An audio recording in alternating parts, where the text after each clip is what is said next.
Well, I'm continuing on with the work in the bathroom. In this video, I'm going to build the mirror frame. Now, that may seem odd because I just installed the vanity in the last video and I didn't get the drawers put in. I still don't have the drawers made, although I do have the drawer fronts made for it. I finished those yesterday, and that's the reason why I want to get this mirror frame done. I ordered one yesterday, just the mirror itself, from my local glass place. I'm going to go and pick that up today. But I have to get the frame done because I have to finish it to match that cabinet.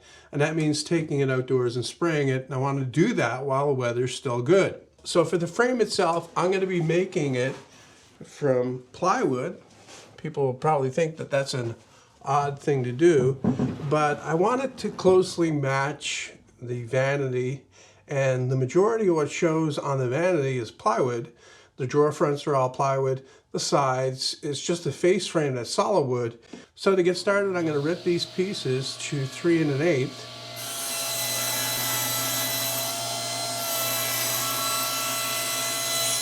I've got them all ripped to width. And what I'm going to do now is I'm going to edge band both sides. I figure it's easier to do it full width. And then I'll cut the rabbet for the mirror to fit in after I get this put on. All right, now that I've got all the edge banding done, I can cut that rabbet. I've got my fence set to make the first cut, this cut that goes in this way, and then I'll reset it and make the other cut that's on the back here to complete the rabbet.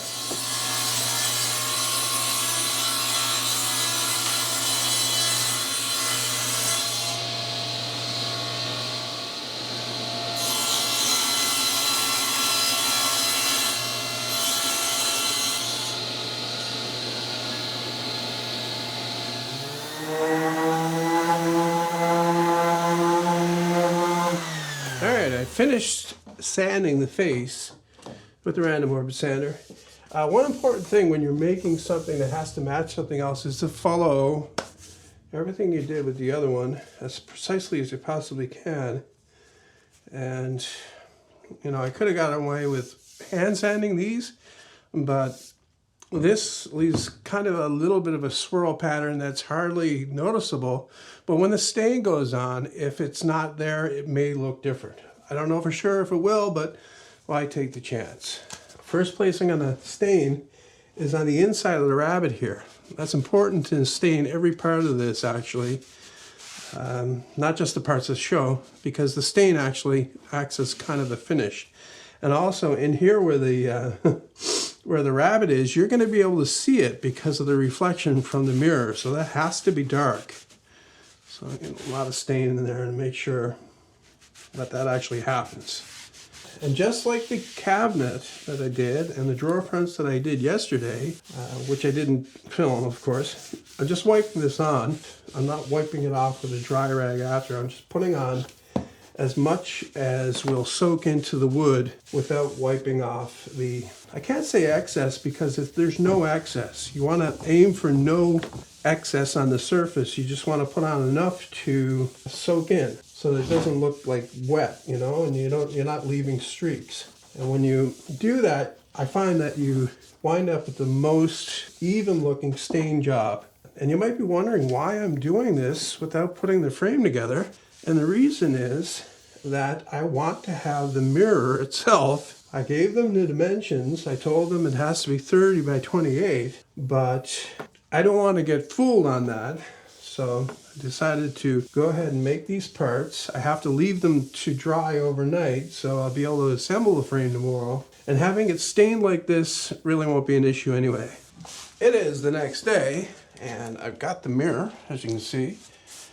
I haven't measured it yet, but the correct dimensions are written on there. If anybody's interested, it was $45.81, and that includes tax. If you need a mirror that has to be a specific size, that's the best place to get it. Don't go to your big box store. Go to a local glass place,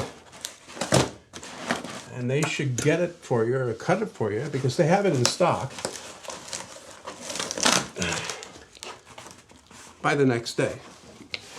I'm just going to measure this to make absolutely sure of the size. Not that I need that right now.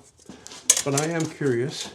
Okay, I got them brought out here and set up on my temporary work table, just a sheet of OSB sitting on sawhorses. And the first thing I'm going to do is spray the back just to get a coat of finish on there. Got my gun loaded up, and I didn't change any settings from the last time I used it, so the spray pattern still should be good. I'm just checking it here. And it looks good, so I'll start spraying.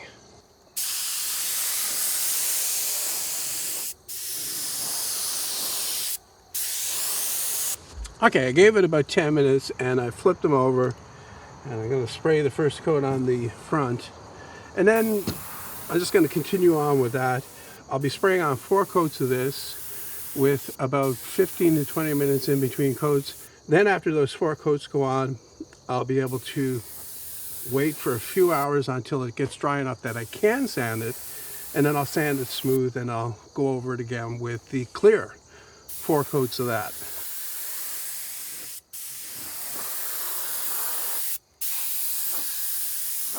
All right, so it is the next day again, and all my frame parts are finished. And what I'm left with is a nice satin finish here that I like. It's nice and smooth, no problems with it. Brought it in here yesterday evening so it could dry properly overnight. I don't usually like to make frames with miters, but in this case, I think it's the best way to handle it. Generally, I would rather have a cope and stick type thing, typical frame and panel type thing. But since I've pre-finished all these parts, I think I'm going to wind up with a cleaner result if I go with the miter. So I've determined how long each piece has to be. I need 2 that are 33.5 inches long, and that's to the ends of the miters, the long side of the miters. And I need 2 that are 35.5. And what that gives me when they go together is inside the rabbet here will be just enough space for the mirror itself, and leaving about 1/8 of an inch gap all the way around. So I'm just going to make those cuts on the miter saw. I'm going to cut one end first on all the pieces, and then I'm going to carefully measure and cut the other ends on 2 pieces at a time so they'll be exactly the same. To assemble this frame, I'm going to be using biscuits, and first I want to protect the finish that's on here with some tape so that the fence of my biscuit joiner doesn't mark up that finish that I have there. And I'm just going to cut a number 20 slot in each corner for 1 biscuit. And what that'll do is it'll line up that miter, and it'll also reinforce it so it stays together, obviously. And then to glue it, I'm going to be using polyurethane construction adhesive because it gives me a longer working time, and I can just wipe it off the surface. It won't damage this finish. And I went to 4 clamps, 2 on the top and 2 underneath, and that's giving me the pressure that I need to line up the joints. Just wiping off the excess glue that's squeezed up to the surface. Now all of the joints look pretty tight, actually very acceptable. And I just need to leave this to dry. I'm going to leave it overnight because it's kind of cool here in my shop. It's actually a couple days later. Yesterday I came out and I took the frame out of the clamps. I looked it over, everything looked good. And then the next thing that I did was I rubbed some that colored urethane that I used to spray the frame with into the miter joints to darken them up a little bit and also to waterproof them. And then I flipped the frame over and I put the mirror in, and it's good to see that it actually fits. And then to fasten that, I'm just using construction adhesive, putting it in the corners only. And then I left that to dry overnight. And now what I need to do is just one last thing before I can bring it in and hang it up. I need to make keyhole slots in the back to mount it up on the wall.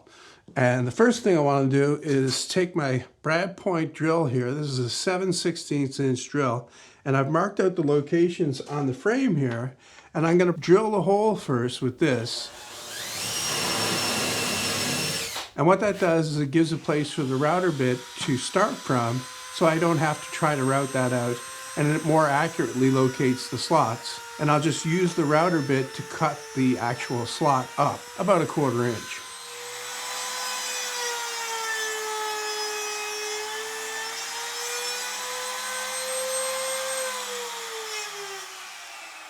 Okay, with the slots cut, I can bring it in and I can put it up on the wall. Now to mark these key slot holes, I could either, very carefully measure them out. I already know the measurements, but, transfer those to the wall, make sure they're level and all that. Or I could use this little trick here. What I've got here is a 3/4 inch screw. I'm going to put that right in the key slot, actually. And I'm going to take a strip of tape and I'm going to tape that in place in both locations. So then all I need to do is bring the mirror in and push it up against the wall. And the tips of those screws will mark where I have to put my anchors. Okay, I've got the mirror brought in and I've cut a stick to prop it up on, which is 6 inches long. And that puts it just underneath the bottom of this crappy light fixture. I'm actually a little bit premature in here since the walls are not finished yet. I don't have them all painted, or I haven't finished the taping actually, but I figured it was important to get it brought in and mounted so you can see what it looks like. So I'm just gonna get this moved for a second here and get my stick put in there because I just cut that. And then I'll put the mirror in and set it in on top of that stick. It goes up tight against this wall over here, so I'm trying to do that. And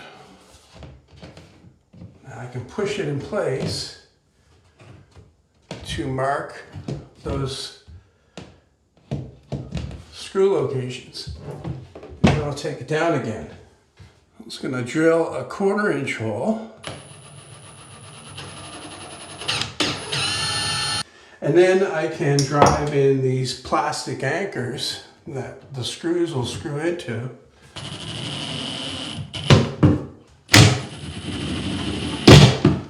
And I'll drive the screws in. And I'm going to be leaving these out, sticking out about 3/8 of an inch.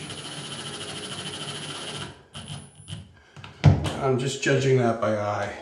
And now I can take my stick out of here and hopefully it goes in there without any problems.